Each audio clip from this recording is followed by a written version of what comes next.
It's my distinct pleasure this morning to introduce our keynote speaker for today, Nicole Allen. Nicole is the Director of Open Education for SPARC, which is the Scholarly Publishing and Academic Resources Coalition. Nicole leads SPARC's work to advance openness in education in such areas as state and federal policy programs, helping a broad librarian community of practice, and providing leadership programs for OER librarians, among other efforts. There's a lot that could be said about Nicole's accomplishments and efforts, but she's going to share that in her remarks to us today. So let's get right to it. Nicole, please help me welcome.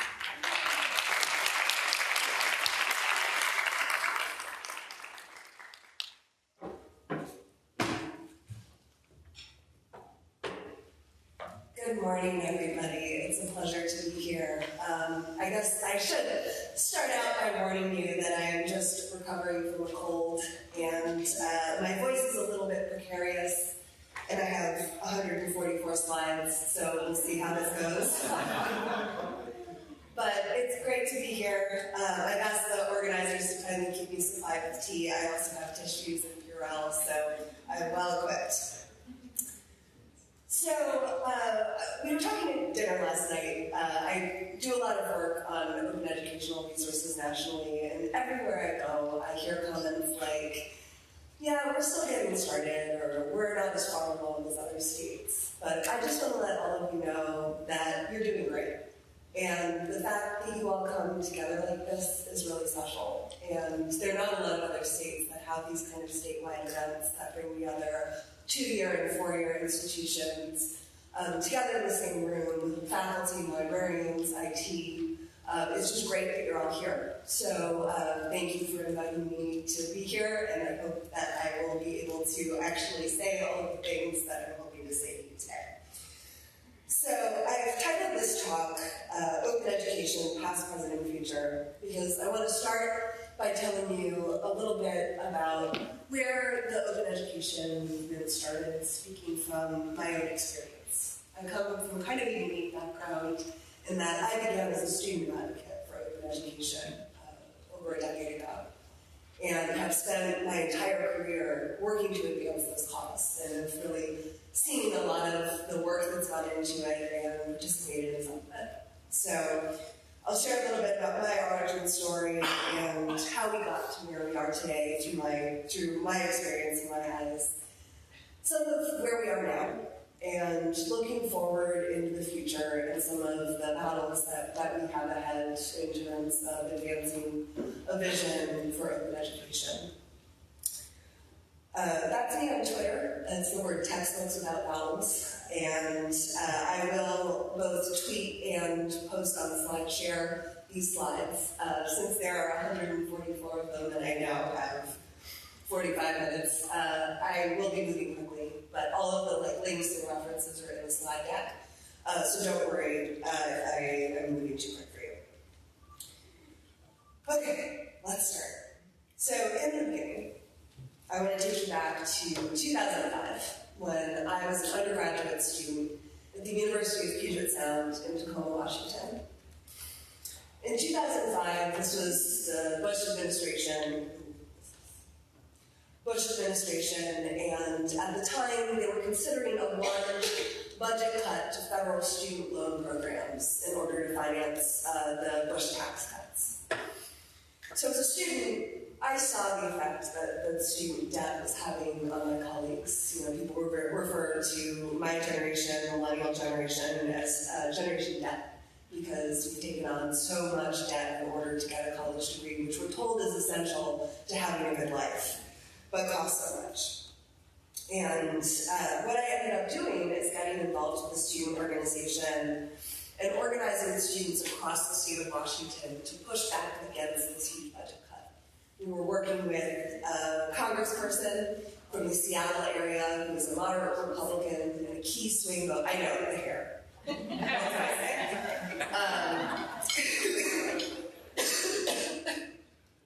Actually, I'd like to take this moment to issue a public apology to the person in the room next to me, because I coughed the entire day. Working with students across the state of Washington to advocate against this cut and switch this one key swing vote. And it came down to the day before the vote on the ballot. And I got together with a bunch of students from across the state. It was pouring rain. We were outside in rain jackets and umbrellas. We actually covered the posters with packing tape so that they wouldn't melt in the rain. Yelling in cars, asking to honk and call a congressperson. And we were out there for probably about an hour when somebody came out of the office and asked to speak with the organizer. And it didn't occur to me until that point that was me. And I was a little bit like, oh, shit. Like, one second. They called it the face. But what happened is they actually took me upstairs and put me on the phone with a congressman from Washington, D.C., who had stepped off the floor of the U.S. House of Representatives and took a half an hour out of his day to listen to what I had to say. The day before, like a huge, national vote. He listened to what I had to say as a student. And the next day, when Congress voted for this bill, it was by a 1-vote margin that we lost. We ended up voting for it, which was not what we wanted. But what I learned that day is that there actually is success even in failure, because even though he did vote for the bill, and knowing what I know now about politics, I understand why it wasn't possible for him to change his vote. He ended up establishing a relationship with me, and over the years ended up voting in favor with a number of student loan reforms over the next couple of Congresses. So even though I lost one, I ended up gaining an ally that supported reforms that actually ended up helping students and reducing student debt. The other thing that I learned from this experience is that we need to really think bigger about resolving the cost crisis that's facing students.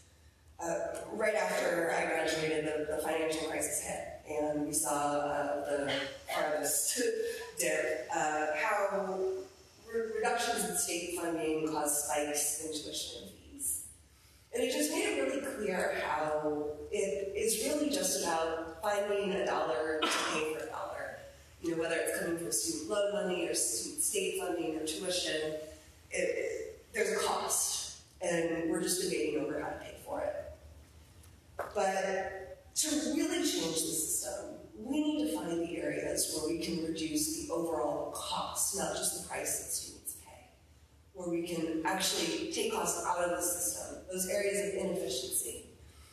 And that's where I came to the idea of working on textbooks and course materials as one of those key areas where we actually can have an impact right now.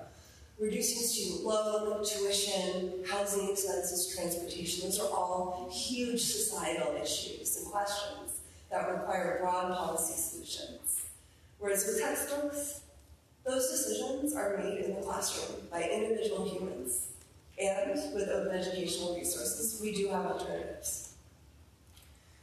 So no, it's not the largest expense. So these are the average student budgets from the College Board. The light blue stripe is for books and supplies. It's $1,200 to $1,400, depending on what type of institution you're at. And that's books and supplies. But it's not the largest part of that expense. But the thing to know, though, is if you're a student on financial aid, your financial aid applies to tuition and fees first. And it only extends to textbooks if you have some left over. So students are often paying out of pocket for textbooks, whereas they're not immediately feeling the impact of tuition and fees, even if they are going to end up paying the price in the long run. So they're often putting them on credit cards with high interest rates. They're waiting until their financial aid refunds come through a week or two into the semester, or they're just not buying the textbooks because they cost too much. And you hear a narrative out there that textbook costs are a drop in the buckets. It's a small expense compared to what students are paying. But I say it's the straw that breaks the camel's back. It has a disproportionate impact on students, and it is often the thing that undermines the rest of the investment that students are putting into their education. So if they're taking out $10,000, $20,000 in loans to get a four-year degree, and the thing that causes them to do a little bit worse in their courses is that they can't afford their textbook. That's a problem. So, just to illustrate, going back to where I started in 2007, I have been shown this textbook as an example, and we'll be coming back to this textbook a few times. So, in 2007, the price of this book was $167.95. This is like a canonical Principles of Economics textbook. Any guesses what it is 10 years later? $406.95. Yep.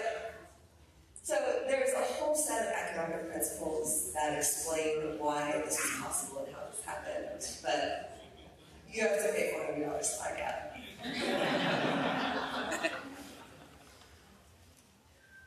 So, over the past 15 years, this is what's happened to textbook prices compared to inflation. And back when I started working on this issue, the problems were all about these rising costs and these issues of publisher practices that drove up costs. So bundling textbooks with CDs and workbooks, that it's shrink wrapped, and once you open the shrink wrap, you can't return the book, you can't sell it back to the bookstore if you lose a CD. I'm still bitter about the Formal Logic textbook that I bought.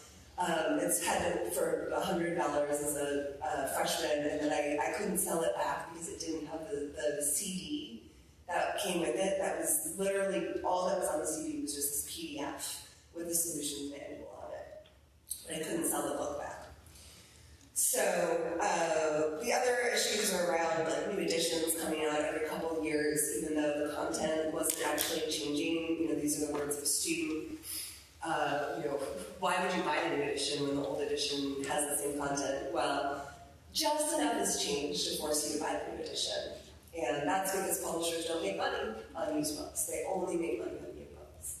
And that will come back later too. So to get into these situations, Bruno provided some fantastic statistics yesterday, just outlining the problem. 2 in 3 students say that they've decided against buying a textbook because the cost is too high. Half of students have taken fewer courses because of the cost of textbooks. Less than half of students now say that they purchased the current edition of the textbook. So in any given class, if this holds, less than half of the students have actually bought the textbook that you told them to buy. The rest of them are sharing a copy, they're getting an older edition, an international edition, they're pirating a copy, they're checking a copy out from the library. So, at the end of the day, the status quo isn't working. The system is broken, and students can't afford the materials they can't afford. So, this is how I came to this idea of open educational resources, which has been kind of a concept for a long time, the idea of open sharing of open educational resources. The term was coined by UNESCO in the early 2000s. And then in 2007, a group of education activists got together in Cape Town and wrote the Cape Town Declaration, which was released in early 2008. It starts with this phrase, "We are the cusp of a global revolution in teaching and learning."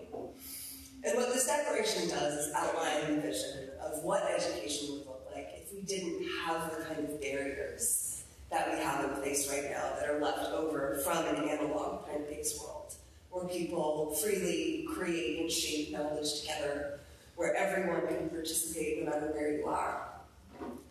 And I remember reading this declaration and really thinking about, yes, and in terms of thinking bigger, this is what we need to be thinking about. How can we stop using these expensive traditional textbooks and move to a system where we're using affordable course materials that everyone everywhere can access and use in any way that they can imagine. And this term open, it means something very specific. And I like to use this formulation because, as we'll see later, there are other formulations out there. So when we're talking about open educational resources, we're talking about the right to freely access the material, no cost, no barriers, at least in some format, and then the permission to use it in any way you can imagine. So the 5R frameworks is often used: retain, reuse, revise, remix, redistribute. And in the 2000s, the kind of open educational resources that were out there was a lot of open courseware. MIT's OpenCourseware was one of the most high-profile projects. They published materials from professors at MIT, thinking about the fact that only a couple of thousand students really benefit from the world-class education that's offered at MIT. Why don't we open that up and allow people all over the world to see and use these materials? And of course, that brought all sorts of benefits to MIT, and over 200 institutions across the world have launched similar programs.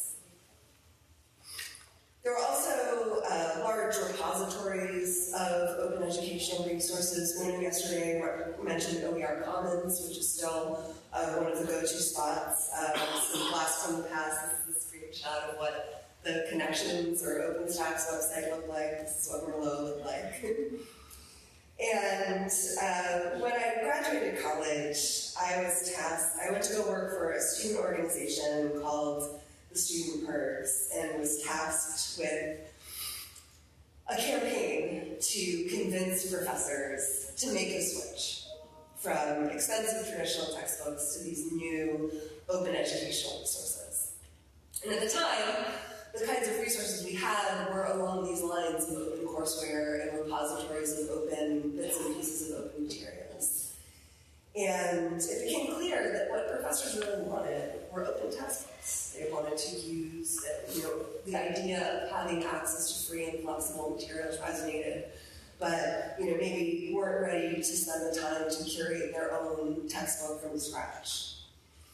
So we put together this, what we call the statement of intent, that basically said that faculty could sign on to say that they support the idea of open textbooks and would use one if they could find one that was of equal quality for their courses. And over the course of a few years, we worked with students across the country to reach thousands of professors about this statement. 3,000 professors signed on to it, which helped establish a strong idea behind open textbooks as a viable idea to help launch it into the public spotlight. And during the summer of 2008, that's exactly what happened. There was a whole wave of media coverage across the national media about open textbooks that cemented the idea into the narrative around college affordability and cost. So this was the first article that kind of broke the story, USA Today, but Time covered it, Los Angeles Times, Marketplace did a piece, Wired, New York Times did an editorial, Wall Street Journal. So this helped bring open educational resources as a viable part of the conversation. At the time there was very much the attitude of, there's no free lunch, or how could free materials actually be good? But we have 3,000 professors saying, we actually want this stuff. So at the time, though, there was also the parallel conversation about the shift to digital textbooks. And I always kind of chuckle thinking back 10 years ago to the news coverage around digital textbooks, because you can go back to the early 2000s and find news articles with a headline like, is this the year of the e-textbook? And 2008 was perhaps the year that we were finally at the end of the era of hype, when there was a broad platform launched with all of the traditional publishers providing materials called SPARC. That became at least broadly publicized, if not broadly used. And what it turned out, though, is that the digital textbooks being offered were limited. We published a report called Course Correction that found that, on average, it only costs about 50% of the new retail price of a textbook. It actually costs more than buying and selling used books and renting print textbooks, and this is often still largely true. Just to illustrate with our friendly $400 textbook, the digital version is $126. So that's, as a percentage of the retail price, that's not a bad deal. But that's still $126. That's groceries for a couple of months for a student. But what you don't know is until you put it in your part, that it's only 6 months of access. Any economics faculty here?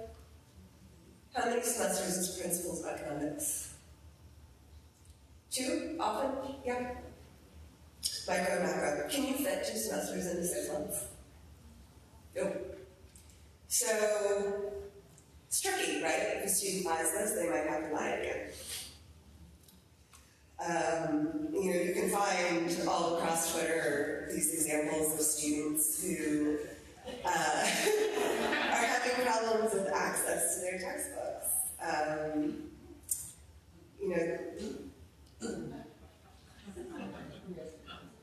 And if you can see the advice that they give, that's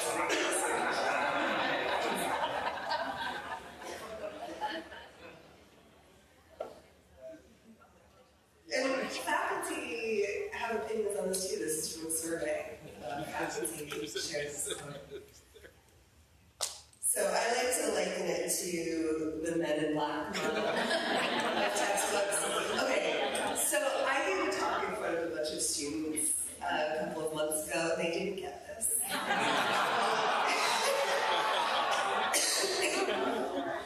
Yeah. So this is the message, though, that this kind of Men in Black textbook model is sending to students, right? It's, you better read your textbook fast because it's not valuable enough to keep. You can get access, but you can't keep the knowledge that you're learning. And in today's world, where we have abundant access to knowledge at our fingertips on the internet, and many of the students today grew up with access to the internet as part of life. And this is the message that we're sending about their course materials. It's actually more locked down than a print textbook that you can actually keep. So this digital textbook narrative has continued. We'll pick this up in a bit. But alongside this, once we sort of established this idea of open textbooks as a viable option, they started to become available. We went out and found, first it was literally 5 examples of open textbooks that had been published that we started with. But the numbers continue to grow. We put together a catalog of open textbooks on the student group website. There's this company called Flatworld Knowledge. It was the first commercial open textbook publisher that launched, and all of a sudden there were a ton of open textbooks that made it possible to do a lot more advocacy. So from 2010 to 2013, we did a lot of work with students to actually go out and meet with their professors and sit down with them with a list of open textbooks and say, here's some open textbooks in your subject, would you consider using them? This is a flyer from a day of action that we organized on one year. And then we did this thing called the Textbook Rebellion, where we took 2 giant mascot costumes. One was a $200 textbook. One was a good guy textbook Rebel, supposed to be an open textbook. And we put them in a van and drove them across the country. We didn't make it down to Florida, but we did make it to 40 campuses in 6 weeks. I was the van driver, not the mascot. And met with students on different campuses. We were able to get a lot of news coverage that once again sort of skyrocketed these open textbooks into the narrative around back to school season and the prices that students would be paying as they go back to campus. And through this, we also collected over 10,000 student signatures on a petition that we used to conduct outreach to professors. So students automated emails to their professors with information about open textbooks. That once again provided kind of a bump in terms of awareness and adoption. And it was around this time that that company, Flatworld Knowledge, actually flipped to close. Does anybody remember Flatworld Knowledge, just out of curiosity? They still exist. They're just... they're here. Oh, they're here. Oh, hi! So, because their textbooks were openly licensed, all of the content is still out there that can be used used freely, and actually a couple of the books have been adopted by different projects that have updated them and kept them up to date. Not saying anything negative about Flat World, they just changed their business model, but the work that they did early on in terms of using an open business model did help found this movement. But fortunately, even though Flat World closed down, this is about the time that OpenStax also launched, or Rice University launched the OpenStax project, which we've heard come up a number of times, which now publishes over 20 peer-reviewed open textbooks in high-enrollment subjects that are now very broadly used. And the University of Minnesota launched the Open Textbook Library, which collected all of the open textbooks that have thus far been published and collects faculty reviews on these textbooks so you can go and actually read about what other faculty members think about them. So now I think they just announced that they have over 500 books in this collection. So this is 2013, and this is the point at which, it kind of got to the point where it felt like students had taken the conversation in terms of adoption and awareness to a point where faculty were ready, interested, ready to adopt open textbooks, and now the kinds of questions we were getting were around logistics. You know, how do I actually find the open textbook for my course? How do I curate a collection of open educational resources? How do I get that in my LMS and get a print copy in the bookstore? What do I even put on the line that says ISBN in the bookstore adoption form? And it became clear that we needed to start to think about infrastructure and how to build capacity on campuses to support professors. And that's when libraries started to emerge as a key constituency.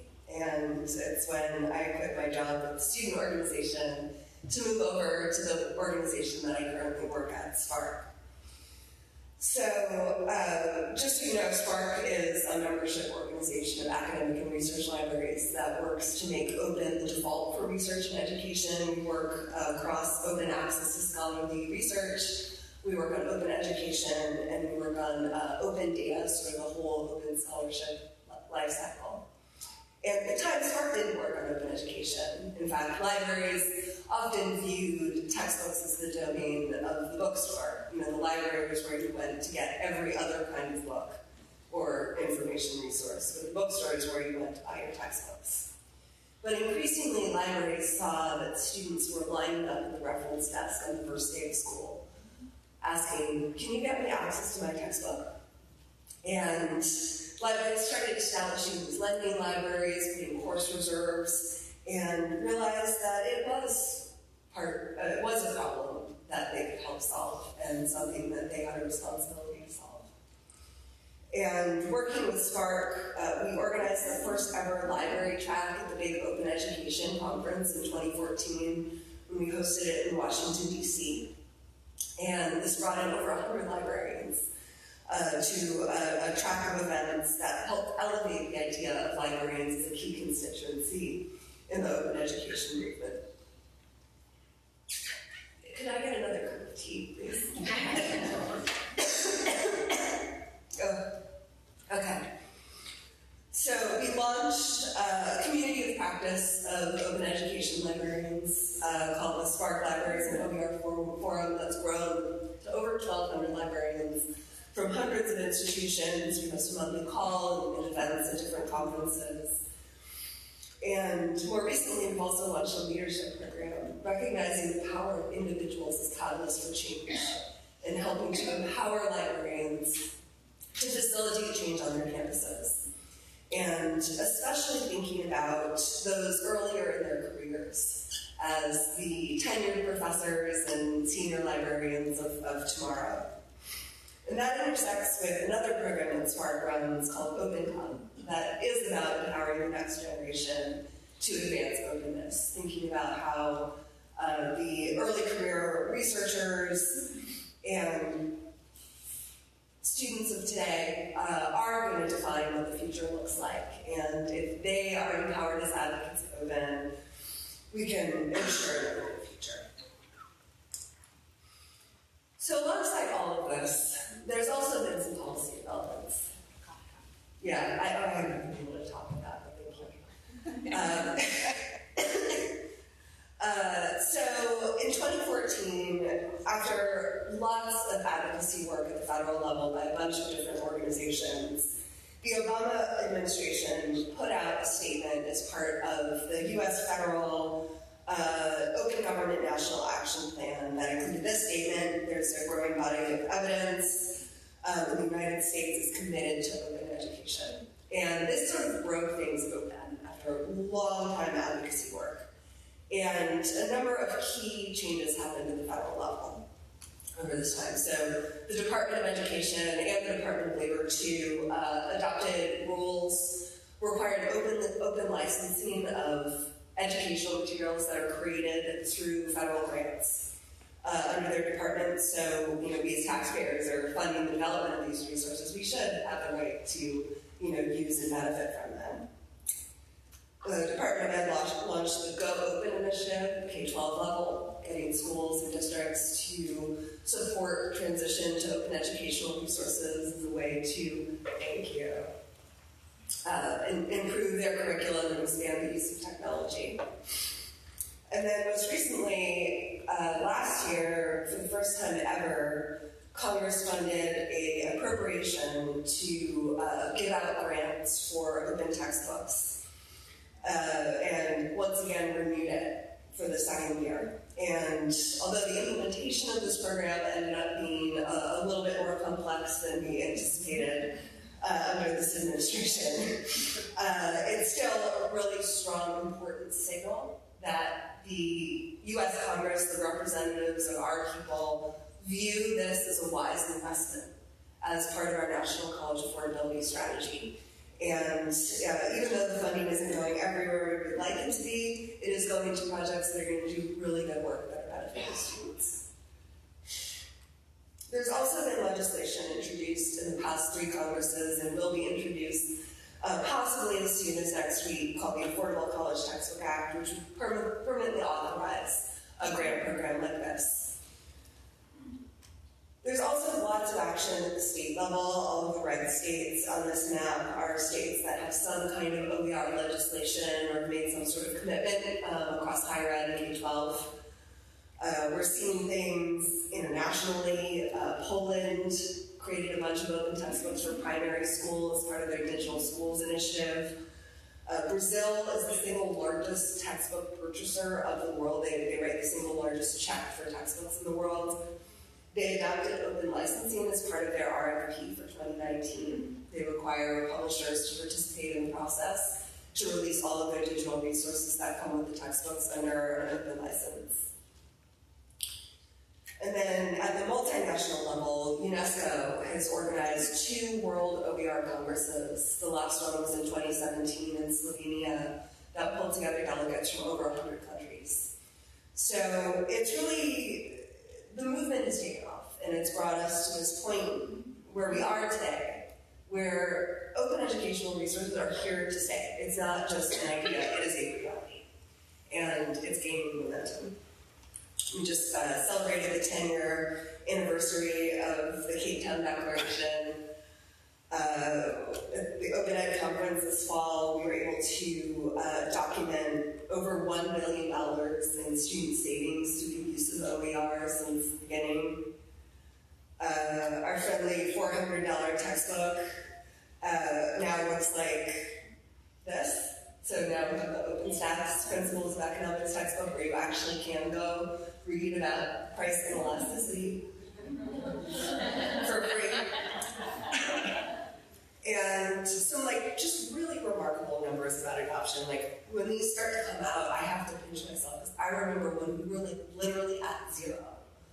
Nearly half of U.S. colleges are using OpenStax textbooks. Half of U.S. colleges are using open textbooks.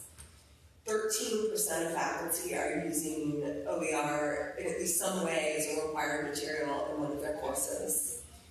This study that just came out from the Babson Survey Research Group has a number of remarkable statistics. So it's 13%. That's up from 5% in 2015 to 16. And then if you just look at faculty and high enrollment courses, it's 22%. So like 1 in 5 faculty say they're using OER. That's incredible. Awareness is on the rise. We're nearing half of faculty say they have some level of awareness, 46%.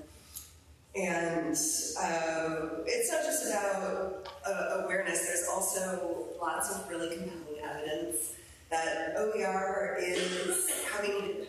There's a great resource to take away with you. The Open Ed group at Brigham Young University has an ongoing literature review that tracks down studies that look at OER outcomes versus traditional textbooks and perceptions. And they found a couple of dozen studies that show that students tend to do at least as well, but often better, when using open educational resources. And this is, peer-reviewed literature. There's this one study that came out last year from the University of Georgia that looked at students who are commonly disadvantaged by the traditional system and found that not only did student grades overall improve with the use of open textbooks, but students who are Pell eligible part-time or students of color actually observed greater gains than their peers. So, direct link between OER and equity. And as Una discussed yesterday, there's this whole trend of open pedagogy that's bringing open educational resources to life in the classroom.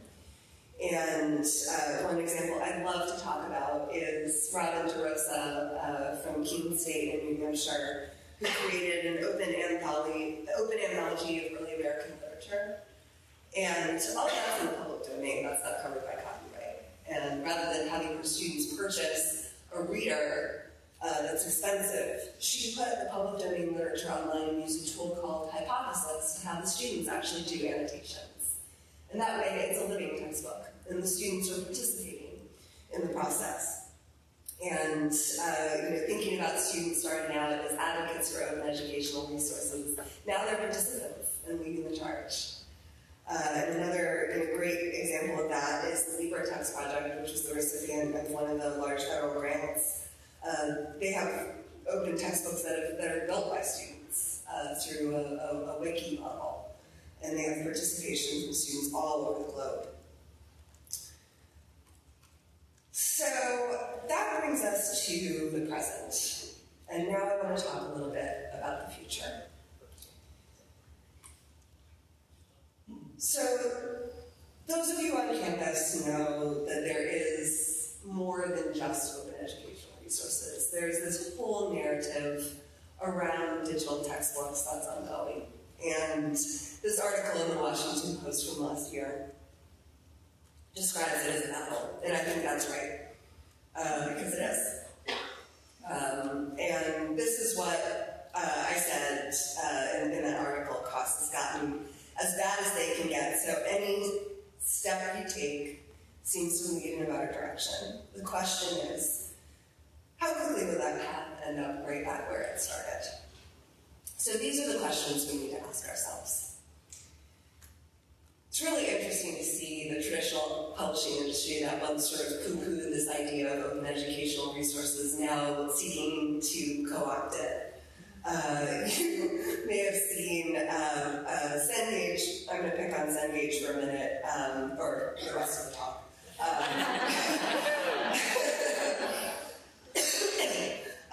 Put out this, keep putting out these press releases that are like, oh my god, textbooks are so expensive. Students are struggling with costs. And it's like, what? Your prices are the reason they're struggling. And they got in a little bit of hot water last year when they put out a marketing campaign around some of these statistics and used the statistic that 4 in 10 students skip meals to afford textbooks in order to advertise Cengage Unlimited, their subscription product. So students have food insecurity because of the prices that this company helped set.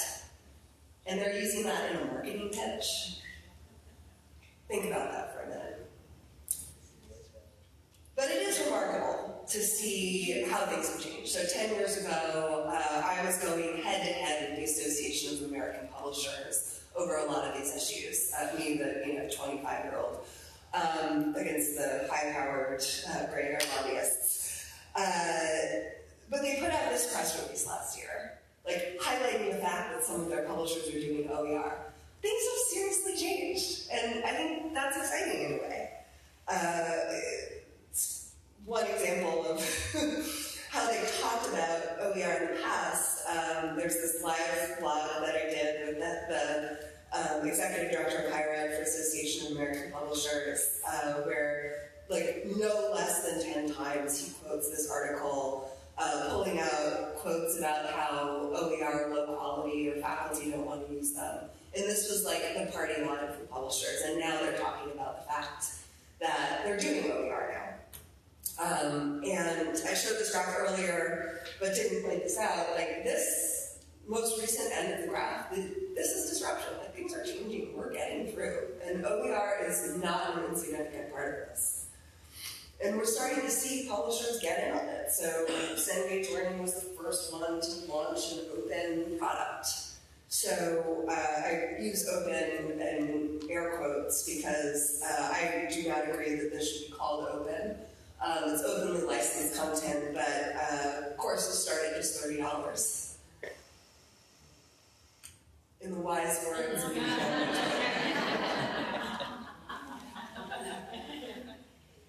Open is free plus permission. Openly licensed content behind a paywall is just content.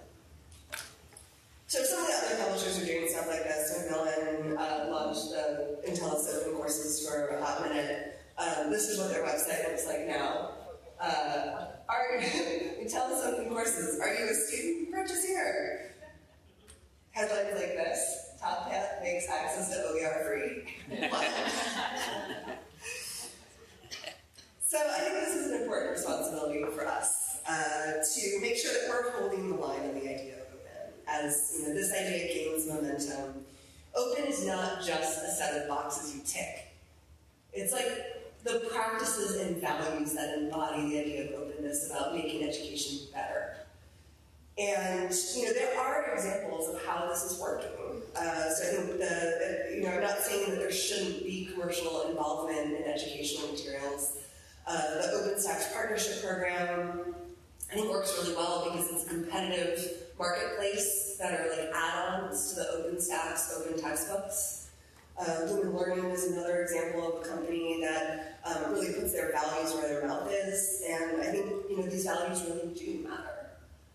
But we need to remember that at the end of the day, traditional publishers are for-profit companies that are beholden to Wall Street. And their job is to make money. And the textbook market is structured in such a way that it is always going to allow publishers to raise prices. It's this captive market where students are required to pay whatever price the publisher charges.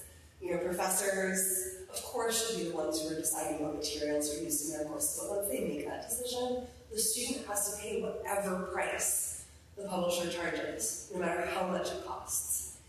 And without changing that dynamic, which we really can't, we can't get out of this broken cycle through a traditional model.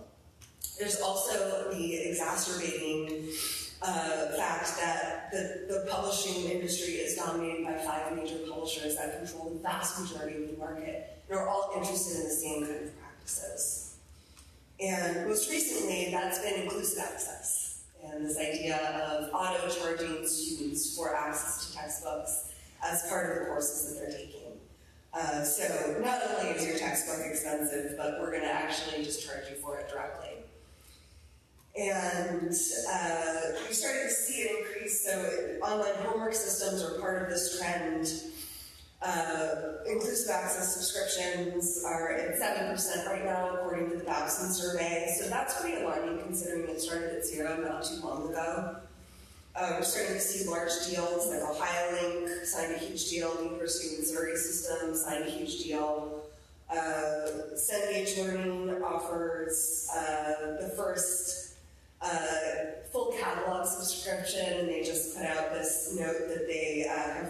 1 million subscriptions. Should note that the cost of Hulu, Netflix, and Spotify combined cost less than their subscription, but whatever. Also have some questions about the name, but we can leave those questions to the velociraptors and other stuff. So this is all creating some legal questions. There's a lawsuit currently pending about inclusive access at South Carolina University about deceptive pricing practices. Authors are suing Cengage over the full catalog subscription. And for the librarians in the room, the idea of a full catalog subscription should send chills down your spine. Because we all know what happened with big deals on journal prices. We're just starting to resurface from this. Libraries started buying full catalog subscriptions to digital journals and got locked into these huge big deals where the prices increase every year. And it's really hard to get out of them once you start. But SPARC actually has a project tracking some of these cancellations. But there are other frontiers. So we're starting to see a lot of questions asked about the idea of where is the data going with all of these digital textbooks? What are publishers collecting and how are they using it? Are they collecting information on where students log in or what other apps they're running alongside their digital textbook? We also need to ask questions about the end-user license agreements. You know, professors, by adopting a digital textbook, are basically signing that on behalf of their students, because the students need to click I agree to get access to their required course materials. Let's make sure that student data isn't part of the purchase price. And I think there's a broader question that we need to ask about infrastructure. We've started to see journal publishers like Elsevier start to acquire social networking sites like Mendeley. Why does a publisher need to acquire a social networking site? It's because of the data. So we as institutions need to make sure that we're thinking about ways to align our practices with our values and make sure that as we're heading into this sort of wild west of course materials, that we're thinking about the agreements that we're signing and making sure that they're protecting our students and making sure that they're not undercutting the power that open has to help transform the way that we teach and learn. So I started this talk on students standing up in the rain. And I want to end on a final message for those of you in the room. And I just love how Una's talk yesterday set us up for this idea of lead from where you are. So I started this talk by sharing my story of how I was a 20-year-old student who had no idea what I was doing, and somehow ended up talking to a member of Congress for 30 minutes, and maybe not changing his mind immediately, but winning him over as an ally. We all have those moments where we don't feel like we know what we're doing, or we don't feel like we're the right person to stand up and do something. And being an open advocate can be lonely. Especially, there's something about openness that you just sort of see. And then once you see it, you can't unsee it. And it's frustrating when people around you don't see it. And it can be lonely. And that's why these kind of gatherings are so important. And the idea of leading from where you are can be so powerful. Remember that. And I will leave you on this thought. Be the person that you have been waiting for to make the change you want to see on your campus for your students.